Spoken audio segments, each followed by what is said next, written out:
बिज्जू क्यों कहा जाता है? छोटे होंगे मैं नाने मैं ना पाया कब सारा ना पता तो फिर जब तुमने उस्मान के साथ उसको पकड़ा, किस हालत में पकड़ा? कपड़े रखे हुए तुम्हारे मैं वेख के चले गया मैं उन्हें पूछा मैं हूं है पुत्र जिन्हों कहनी मेरा पुत्र है अच्छा, बेटा कहा करती थी उसको? हाँ मैं तू नहीं पुत्र है पुत्र अस्सलामुअलैकुम, आप टीवी से मैं हूं फैसल खान सूरी। थाना मुरादपुर सियालकोट की हदूद में इंतहाई दिलखराश वाकया पेश आया।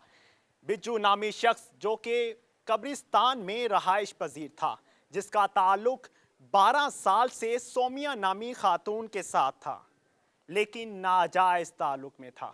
सोमिया को कत्ल करने की क्या वजह बनी और किस हालत में सोमिया को बिज्जू नामी शख्स ने आखिरी बार देखा था, आइए जानने की कोशिश करते हैं।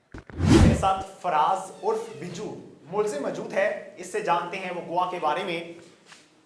आपको बिज्जू क्यों कहा जाता है? छोटे होंगे मैं नाने मैं ना पाया कब सारा ना पता पहले सवाल पे ही आपने झूठ बोल दिया। जो हकीकत है वो बताओ, क्यों आपका नाम पड़ा था? नाने ने पाया ही छोटे होंगे क्यों, वजह क्या बनी? वो नाना मेरा कबसन मामू मेरा फोत है नाना बहुता कबसा रहा है तो मैं भी जाके नाने के कोल ही बहना बहुता फिर नाना फोत हो गया बाद वो तो बाद फिर मैं कबसा रहना बहुता और आस्ता आस्ता नाम शो जब कर से लेके अब तक कब्रिस्तान में ही रहा करते थे। हाँ जी सोमिया कौन थी? सोमिया दोस्ती में कितने अरसे से? 12 साल 12 साल से। उसका शौहर नहीं था?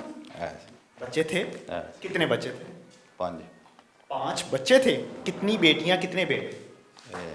2 बेटियां 3 बेटे तो तुमने किस बुनियाद पे उसके साथ रिश्ता बनाया? पेंट कर गया रंग शंग कर गया घर अच्छा, उतो नाल ही आस्ता आस्ता दोस्ती मेरी हो गई क्या पहली बार किस तरह से बात हुई? उसने वर्गलाया या तुमने? वो ही फ्री हुई मेरे नाल रंग रंग कर रहा हाँ वो तो बाद क्या रंग स्टैंप कर रहा चल सन टियां भी रंग कर दे गाडर भी कर दे दरवाजे भी कर दे आस्ता आस्ता सारा रंग शंग गाडर टियां रंग शंग किते पेंट करवाने का मकसद तुम्हारे साथ फ्री होना था? मैं लगा हाँ नाल दे घर काम कर वो तो फिर आके मेरा बहुत मजाक मजूक कर रही तुमने उसके शौहर पे क्यों हमला किया? ਇਹਦੇ ਕਹਿਣ ਤੇ ਕੀਤਾ ਇਹਦਾ क्या कहा था इसने? ਉਹਦਾ ਸ਼ੋਹਰ ਜਿਹੜਾ ਘੂੜ ਕਿਸੇ ਨਾਲ ਤਲਕ ਰੱਖਿਆ उसका भी नाजायज ताल्लुक था। किसके साथ? ਚਿੱਟੀ ਹੈ ਕਿ ਨਾ ਇੱਕ ਜ਼ੇਬਾ ਨਾਂ ਦੀ अच्छा, ਉਹਦੇ ਨਾਲ ਤਲਕ ਸੀ ਉਹ ਜਦੋਂ ਆਂਦੀ ਸੀ ਲੜਾਈ ਹੁੰਦੀ ਲੱਗੀ ਹੁੰਦੀ ਸੀ ਘਰ ਤੈਨੂੰ ਮੈਂ ਕਿਹਾ ਮੈਂ ਉਹਦਾ ਤਲਕ ਤੇ ਪਿਆ ਏ अच्छा। ਤੂੰ ਐਵੇਂ ਐਸਾ ਫਰੀ ਹੁੰਦੀ तो तुमने किस तरह से मारा उसके शौहर को? ਉਹ ਹੀ ਇਹਦੀ ਆਪਸ ਚ ਲੜਾਈ ਹੋਈ ਸੀ ਘਰ ਗਿਆ ਦੀ ਕੁੜੀ ਨੇ ਫੋਨ ਕੀਤਾ ਇਸ ਤਰ੍ਹਾਂ ਦਾ ਗਿਆ ਜਾ ਕੇ ਮੈਂ ਵੇਖਿਆ ਤਾਂ ਵੱਡਾ बेटी का नाम क्या था? ਕਾਇਨਾਤ ਉਹਦਾ ਵੱਡਾ ਛੋਟਾ ਪਿਸ਼ਾਬ ਗਿਆ ਨੱਕ ਚੋਂ ਖੂਨ ਨਿਕਲਣ ਡਿਆ अच्छा, ਮੈਂ ਜਾ ਕੇ ਵੇਖਿਆ ਮੈਨੂੰ ਗੁੱਸਾ ਚੜਿਆ ਉਹਨੇ ਅੱਗੋਂ ਫੇਰ ਮੈਨੂੰ ਸ਼ੀਸ਼ਾ ਮਾਰ ਛੜਿਆ ਪਿੱਛੇ ਸਿਰ ਤੇ ਸਿਰ ਮੇਰਾ ਫਾੜ ਗਿਆ आपके? ਹਾਂ अच्छा। ਉਹਨੂੰ ਵੀ ਪਤਾ ਸੀ ਨਾ ਮੇਰਾ ਤਲਕ ਹੈ ਉਹ ਮੈਂ ਵੇਖਿਆ ਮੈਨੂੰ ਕਹਿੰਦਾ ਸੀ ਜਾ ਮੈਂ ਨਹੀਂ ਜਾ ਮੈਂ ਤੂੰ ਮਾੜਿਆ ਨੂੰ ਕਿਉਂ ਹੈ ਉਹ ਤਾਂ ਪਾਈ ਹੋਏ ਨਾਲ ਇਹਨੇ ਸ਼ੀਸ਼ਾ ਮਾਰ ਕੱਢਿਆ ਨਾਲ ਹੀ ਗੁੱਸਾ ਚੜਿਆ ਤੇ ਸੀ ਉਹਨੇ ਬਾਹਾਂ ਫੜੀਆਂ ਨੇ ਪਿੱਛੋਂ ਮੈਂ ਵਿੱਚੋਂ ਛੁਰੀ ਮਾਰ ਅੱਗੋਂ ਛੁਰੀਆਂ ਮਾਰ ਛੜੀਆਂ ਦੋ फिर क्यों ताल्लुक कायम किया जब पता था कि शौहर उसके साथ है और तुम्हारा कोई रिश्ता नहीं है उसके साथ? फिर क्यों ताल्लुक कायम किया?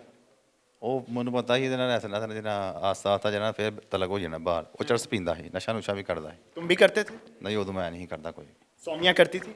ਆਹੋ ਉਹ ਕਰਦੀ ਸੀ ਪੱਕਾ ਸਿਗਰ ਪੀਂਦੀ ਸੀ अच्छा, फिर भी तुम उसको पसंद करते थे? तो क्यों तैश में आए, क्यों मारा तुमने सोमिया को? ਬਸ ਨਸ਼ੇ ਦੇ ਵਿੱਚ ਆ ਗਿਆ ਐਂਡ ਤੇ ਆ ਗਿਆ आप नशे में थे? ਆਹ ਗੁੱਸੇ ਉਹ ਵੀ ਨਸ਼ੇ ਸੀ ਮੈਂ ਵੀ ਨਸ਼ੇ ਰਿਹਾ गुस्सा किस बात पे था?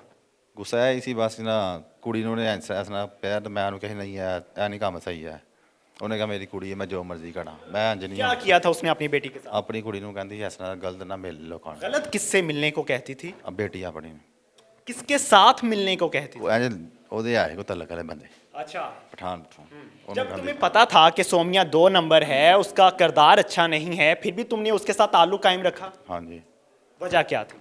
ਮੇਰਾ ਬਸ ਉਹਨਾਂ ਨਾਲ ਤਲਕ ਸੀ क्या ताल्लुक था?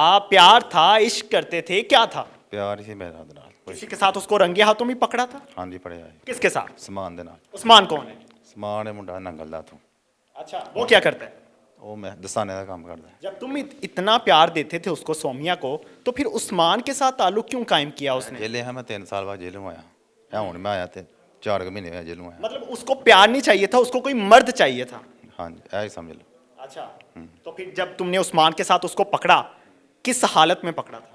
ਕੱਪੜੇ ਰੱਥੇ ਹੋਏ ਸੀ ਦੁਆਰੇ ये तुमने अपनी आंखों से देखा? ਹਾਂ ਮੈਨੂੰ ਦੀ ਕੁੜੀ ਨੇ ਫੋਨ ਕੀਤਾ ਸੀ ਭਾਈ ਕਿੱਥੇ ਹੋਇਆ ਜਨਾ ਫੜ ਲਓ ਤੂੰ उसकी किस बेटी ने फोन किया? ਕਾਇਨਾਤ ਨੇ अच्छा, ਉਹ ਮੈਨੂੰ ਹਰ ਗੱਲ ਦਾ ਛੱਡੀ ਸੀ ਜੋ ਵੀ ਹੋਏ सारा उसके साथ राब्ता भी था। ਆਹੋ ਇਹਦੇ ਮੋਬਾਈਲ 'ਚ ਹੁੰਦਾ ਸੀ ਟੱਚ ਮੋਬਾਈਲ बेटियां तुम्हें क्या कह के पुकारती थी? ਭਾਈ ਵੀ ਕਹਿੰਦੇ ਸੀ ਕਈ ਵਾਰੀ ਪਾਪਾ ਵੀ ਕਹਿ ਲੈਂਦੀ ਸੀ ਕਾਇਨਾਤ अच्छा, जबकि मतलब तुम निकाह में नहीं थे फिर भी वो पापा कहती थी। ਹਾਂਜੀ अच्छा, जो बच्चे बुच्चे स्कूले जाने पैसे पैसे दे रहा वो सारे मेरा खुश ही बच्चे। आखिरी मर्तबा तुमने पकड़ा उसको तो बरहना हालत में तो पकड़ लिया, मैं क्या रिएक्ट किया तुमने? मैं वेख के चले गया, मैं उन्हें पूछा मैं हूँ है पुत्र जिन्हों कहनी मेरा पुत्र है। अच्छा, बेटा कहा करती थी उसको? हाँ, मैं- उसकी उम्र क्या थी? ਉਹਦੀ ਹੋਣੀ 28 29 ਕੁ ਸਾਲ ਹੋਣੀ। उस्मान की उम्र 29 साल थी। ਮੈਂ ਤੂੰ ਤੇ ਨਹੀਂ ਪੁੱਤਰ ਇਹ ਪੁੱਤਰ ਉਹ ਦਿਨ ਫਿਰ ਇਹਨੇ ਐਂਡ ਤੇ ਆ ਕੇ ਜਿਹੜਾ ਗੁੱਸਾ ਚੜਾਇਆ ਮੈਂ ਦੱਸਵੇ ਨੇ ਉਹ ਆਇਆ ਵੇ ਆ ਕੇ ਗਿਆ ਗੱਲਾਂ ਗੁੱਲਾਂ ਕੀਤੀਆਂ ਨੇ ਮੇਰੇ ਖਿਲਾਫ 2-3 क्या बातें की थी? ਗਾਲਾਂ ਗੁੱਲਾਂ ਕੱਢੀਆਂ ਨੇ, ਇਹਨੇ ਨਹੀਂ ਕੋਈ ਜਵਾਬ ਦਿੱਤਾ। अच्छा, तुम्हारे सामने? ਆਹ ਨਹੀਂ ਮੈਂ ਪਿਛਲੇ ਕਮਰੇ 'ਚ ਛੁਪਿਆ। अच्छा, अच्छा, तुमने सुन लिया था? ਹਾਂ ਸੁਣ ਲਿਆ ਸੀ। ਤੇ ਉਹ ਗਿਆ ਤੇ ਨਾਲ ਹੀ ਮੈਂ ਉਹਨੂੰ ਕਿਹਾ ਮੈਂ ਹੱਸਣਾ ਤੂੰ ਤੇ ਉਹ ਲੜ ਕੇ ਮੈਂ ਚਲੇ ਗਿਆ ਤੂੰ ਵਾਪਸ। ਤੇ ਨਾਲ ਹੀ ਅੱਗੋਂ ਸ਼ਾਮ ਨੂੰ ਆਇਆ ਤਾਂ ਅੱਗੋਂ ਉਹਦੇ ਕੋਲ ਬੈਠਾ ਵਾਂ ਘੜੀ ਆ ਕਿਸੇ ਕਿਸੇ ਕੀ ਹੈ ਤੇ ਨਾਲ ਹੀ ਅੱਗੋਂ ਫਿਰ ਗਾਲਾਂ ਗੁੱਲਾਂ ਕੱਢਣ ਲੱਗੀ ਮੇਰਾ ਤਾਲਾ ਉਹਦੇ ਨਾਲ ਮੈਂ ਉਹਦੇ ਨਾਲ ਰੱਖਣਾ ਨਹੀਂ ਜਦੋਂ ਮੈਂ ਮੇਰੇ ਨਾਲ ਕਿਉਂ ਰੱਖਿਆ ਤੇ ਮੈਨੂੰ ਕਿਉਂ ਕੀਤਾ ਯਾਰ। ਨਾਲ ਹੀ ਫਿਰ ਗੁੱਸਾ ਚੜਿਆ ਹੋਇਆ ਕੁੜੀ ਨੂੰ ਮਾਰਨ ਲੱਗ ਪਈ। अपनी बेटी को मारने ਆ लगा? ਕੁੜੀ ਨੇ ਮਾਰਨ ਲੱਗ ਪਈ ਮੈਂ ਉਹਨੂੰ ਕਿਉਂ ਮਾਰਨ ਡਈ ਔਰ ਮੈਂ ਪਹਿਲਾਂ ਸ਼ੋਅ ਕਰਾਇਆ ਮੈਂ ਜੋ ਤੂੰ ਕਰਨ ਡਈ ਆ ਸਹੀ नहीं है। सोमिया के बच्चे भी तो थे, वो क्यों नहीं समझाते थे अपनी माँ को? ਉਹ ਛੋਟੇ ਸੀ ਉਹਦੇ ਬੱਚਿਆਂ ਨੂੰ ਪਤਾ ਸੀ ਸਾਰਿਆਂ ਨੂੰ समझदार थे, तुमसे राब्ते में थे, अपनी माँ को क्यों नहीं समझा पाते? ਡਰਦੇ ਹੀ ਮਾਰਦੀ ਸੀ ਸਾਰੇ ਬੱਚਿਆਂ ਨੂੰ। ਉਹਦਾ ਵੱਡਾ ਮੁੰਡਾ ਮੇਰੇ ਜਿੱਡਾ ਉਹਨੂੰ ਮਾਰਦੀ ਸੀ। अच्छा, ਉਹ ਕਈ ਵਾਰੀ सोमिया के माँ बाप नहीं थे? ਆਇਆ ਸੀ ਉਹ ਨਹੀਂ उनको शिकायत क्यों नहीं की उनके बच्चों ने? ਉਹ ਸਾਰੇ ਡਰਦੇ ਸੀ ਇਹਦੇ ਕੋਲ अच्छा ਸੋਮੀਆ ਕੋ ਕਿਉਂ ਮੂੰਹ ਬੋਲੀ ਬੜੀ। अच्छा, तो फिर लास्ट टाइम जब तुम तैश में आए, कौन सा ऐसा फिक्रा था सोमिया का, कौन सा ऐसा जुमला था जिसकी वजह से तुम तैश में आए थे? ਇਹ ਹੀ ਕੁੜੀ ਨੇ ਮੈਂ ਉਹਨੂੰ ਕਿਹਾ ਸੀ, ਨਾ ਇਹਨੂੰ ਨਾ ਤੂੰ ਇਹਦੇ ਪਾਸੇ ਲਾ ਉਹ ਇੱਥੋਂ ਹੀ ਗਾਲਾਂ ਕੱਢ ਕੇ ਹੋ ਜੀ ਮੈਂ ਟੋੜ खुद गलत थी और बेटी को भी गलत रास्ते पे चढ़ा रही थी, ਹਾਂਜੀ इसलिए तुम तैश में आए? ਹਾਂਜੀ ਉਹ ਤੋਂ ਬਾਅਦ ਗਿਆ ਮੈਂ ਲੜ ਮੈਂ ਚਲੇ ਗਿਆ ਨਾਲ ਹੀ ਕੁੜੀ ਨੂੰ ਮਾਰਨ ਲੱਗ ਪਈ ਹੈ। अच्छा, ਮੈਂ ਫਿਰ ਬੂਹਾ ਲਗਾਇਆ ਫਿਰ ਆ ਕੇ ਦਰਵਾਜ਼ਾ ਖੋਲ ਕੇ ਨਹੀਂ ਖੋਲਣਾ ਤੂੰ ਜਾ ਮੈਂ ਦਰਵਾਜ਼ਾ ਖੋਲ ਉਹਦੇ ਵਿੱਚ ਛੋਟੇ ਮੁੰਡੇ ਨੇ ਆਦਰ ਨੇ ਨਾ ਬੂਹਾ ਖੋਲਿਆ अच्छा, ਭਾਈ ਇਹਨੂੰ ਛੁਡਵਾ ਮਾਮਾ ਮਾਰਸ ਲੱਗੀ ਯਾਰ ਉਹਨੇ ਕਿੱਲੀ ਫੜੀ ਸੀ ਉਹਦਾ ਮੁੰਡਾ ਤੇ ਬੇਸਬਾਲ ਕੰਮ ਕਰਦਾ ਸੀ ਜਿੱਥੇ ਡੰਡੇ ਮੁੰਡੇ ਬੈਟ ਬੂਟ ਪਾਉਂਦੇ अच्छा, ਉਹ ਮਾੜੇ ਮੂੜੇ ਨੇ ਉਦੋਂ ਮੈਂ ਚਲੇ ਗਿਆ ਮੈਨੂੰ ਤੂੰ ਜਾ ਨਹੀਂ ਮਾਰਦੇ ਮੈਂ ਛੁਡਵਾ ਛੜਿਆ ਮੈਂ ਟੁੱਟ ਗਿਆ ਮੈਂ ਗਲੀ ਪੜਤੇ ਆ ਆਵਾਜ਼ ਆਈ ਫਿਰ ਇਹਨੇ ਅੰਦਰ ਜਾ ਕਮਰੇ 'ਚ ਫਿਰ ਉਹਨੂੰ ਮਾਰਨ ਲੱਗ ਪਈ ਫਿਰ ਮੈਂ तुमने बहुत बार उसको देखा 2 नंबरी करते हुए, फिर भी तूने उसको तस्लीम किया। तुम में फॉल्ट था या उसमें फॉल्ट था कि तुम हर गलती को मुआफ कर रहे थे? ਨਹੀਂ ਨਹੀਂ ਆ ਜਿਹੜੇ ਬੇਟੀਆਂ ਵਾਲਾ ਬਾਅਦ ਆਇਆ ਰਹਿਣ ਦੇ ਇਹਦੀ ਵਜ੍ਹਾ ਤੋਂ ਲੜਿਆ। मतलब तुम्हें उस पे गुस्सा नहीं था, तुम्हें बेटियों के मारने पे गुस्सा था? ਹਾਂਜੀ किस चीज से हमला किया? ਛੁੜੀ ਨਾਲ छुरी कहाँ से लेकर गए थे? ਉਹਦੇ ਕੋਲ ਨਹੀਂ ਲਈ। घर से ली थी? ਹਾਂ कहाँ, जिस्म के कौन से हिस्से पे मारी थी? ਧੌਣ 'ਚ ਧੌਣ 'ਚ ਧੌਣ 'ਚ गर्दन में मारी थी? ਹਾਂ जब तुम्हें पता था कि तुमने पहले भी ये गलती की, तुम्हें जेल जाना पड़ा, तुमने दूसरी बार क्यों गलती दोहराई? ਬਸ ਗੁੱਸਾ ਚੜਿਆ ਸੀ ਤੇ ਗੁੱਸੇ 'ਚ ਹੋ ਗਿਆ ਨਸ਼ਾ नशे में थे? ਆਹ ਜਿਹਦਾ ਨਸ਼ਾ ਕੀਤਾ ਸੀ ਨਹੀਂ ਮੈਂ ਵੀ तो नशे में तो इंसान को पता ही नहीं चलता कि मैं क्या देख रहा हूँ, क्या कर रहा हूँ। ਉਹਦੇ ਨਾਲ ਬੰਦਾ ਥੋੜਾ ਜਿਹਾ ਐਕਟਿਵ ਵੀ ਰਹਿੰਦਾ ਥੋੜਾ ਜਿਹਾ अच्छा, ਤੇ ਕੁਛ ਨਸ਼ੇ ਵਿੱਚ ਵੀ ਰਹਿੰਦਾ ਨਹੀਂ आज ਦਿਮਾਗ उसकी बेटियां अपनी माँ के लिए रो रही हैं, तुम्हें तरस है? ਆਹ ਹੋਇਆ फायदा क्या हुआ उसकी माँ को मार के? ਨਸ਼ੇ ਤੋਂ ਦੂਰ ਹੋਇਆ ਥੋੜਾ ਜਿਹਾ ਹੁਣ ਆਸਤਾ ਆਸਤਾ ਪਤਾ ਲੱਗਣ ਡਿਆ ਭਾਈ ਗਲਤ ਕੀਤਾ ਮੈਂ कोई फायदा नहीं हुआ तुम्हें? अब यकीन हो गया कि वो 2 नंबर थी, मैं भी 2 नंबर हूँ, ਹਾਂਜੀ तुम्हारा भी नाजायज ताल्लुक था। ਆ ਮੇਰਾ ਤੇ ਹੈ। फर्क क्या रहा तुम में और उसमें? अगर वो तुम्हें मार देती फिर?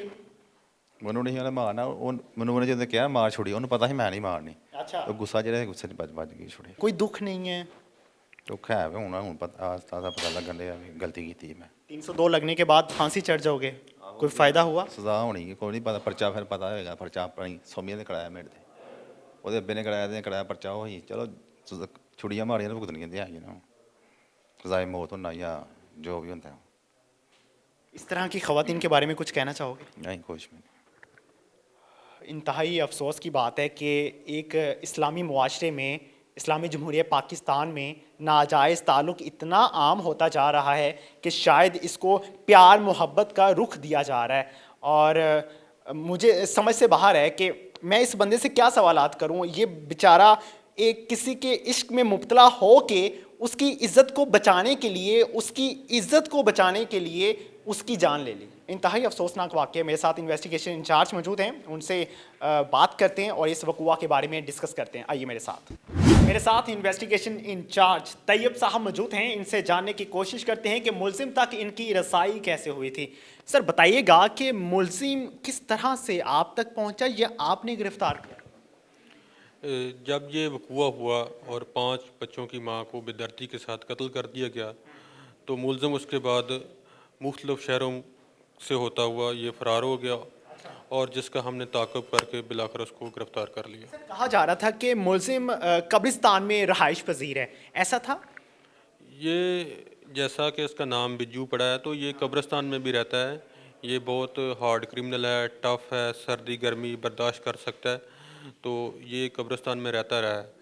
और जब इसने उसको सोमिया बीबी को कत्ल किया था तो तब भी कत्ल करके ये पहले कब्रिस्तान ही गया है और वहाँ से ये फिर पैदल होता हुआ लारी अड्डा और लारी अड्डा से फिर वो किसी गाड़ी में बैठकर वो चला गया रावलपिंडी और उधर रहा है। इसके पास आईडी कार्ड भी नहीं था तो इसको रहाइश नहीं मिल सकी, जैसे वो चारपाई मिलती है अड्डों पर, तो इस तरह का उसको कोई इंतज़ाम नहीं मिल सका। तो ये सर्दियों में रात बाहर ही गुजारता रहा है। एक कई दफ़ा जेल जा चुका है और जेल में ही इसकी दोस्ती थी और उसके पास उसने पनाह ले ली और बिलाखिर जो है वो हमने इसको गिरफ़्तार कर लिया। आपने इन्वेस्टिगेशन की है इस सारे मामले की, सर बताइएगा कि मुलजिम तैश में क्यों आया था, वजह क्या बनी थी आखिर?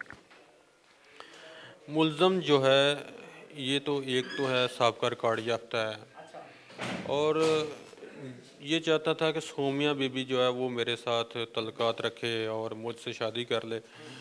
सोमिया बीबी बेवा खतून थी, 5 बच्चों की माँ थी और उसका जो सोर्स ऑफ इनकम था, जो ज़रिया मुआश था जिससे वो अपने बच्चों का पेट पालती थी, वो रिश्ते कराती थी और उससे जो थोड़ी बहुत जो उसको फ़ीस मिलती थी रिश्ता करा के और उसी से वो अपना घर चलाती थी। मुलजिम का कहना है कि मैंने उसको बरहना हालत में देखा था उस्मान के साथ, क्या ऐसा है? ये बिल्कुल बकवास है, ये झूठ है, ऐसी कोई बात नहीं है।